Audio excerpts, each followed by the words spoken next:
بسم اللہ الرحمن الرحیم۔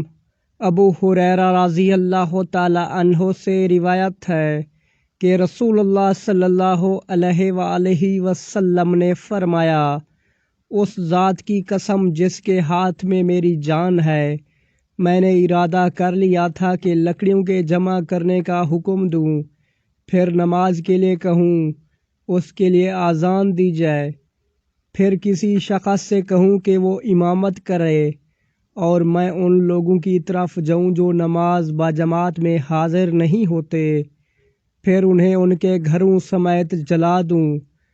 اس ذات کی قسم جس کے ہاتھ میں میری جان ہے، اگر یہ جماعت میں نہ شریک ہونے والے لوگ اتنی بات جان لیں کہ انہیں مسجد میں ایک اچھے قسم کی گوشت والی ہڈی مل جائے گی یا 2 عمدہ کھر ہی مل جائیں گے، تو یہ عشاء کی جماعت کے لیے مسجد میں ضرور حاضر ہو جائیں۔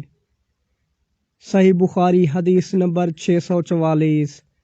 عبداللہ بن ابی قتادہ رضی اللہ تعالی عنہ اپنے والد ابو قتادہ سے روایت کرتے ہیں کہ انہوں نے کہا کہ ہم نبی کریم صلی اللہ علیہ وآلہ وسلم کے ساتھ نماز میں تھے۔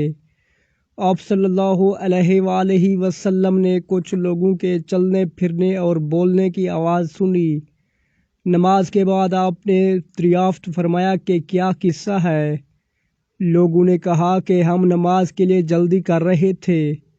آپ صلی اللہ علیہ وآلہ وسلم نے فرمایا کہ ایسا نہ کرو، بلکہ جب تم نماز کے لیے آؤ تو وقار اور سکون کو ملحوظ رکھو، نماز کا جو حصہ پاؤ اسے پڑھو اور جو رہ جائے اسے بعد میں پورا کر لو۔ صحیح بخاری حدیث نمبر 635۔ اللہ تعالیٰ سے دعا ہے کہ اللہ تعالیٰ ہمیں ان پیاری احادیث مبارکہ پر عمل کرنے کی توفیق عطا فرمائے، آمین۔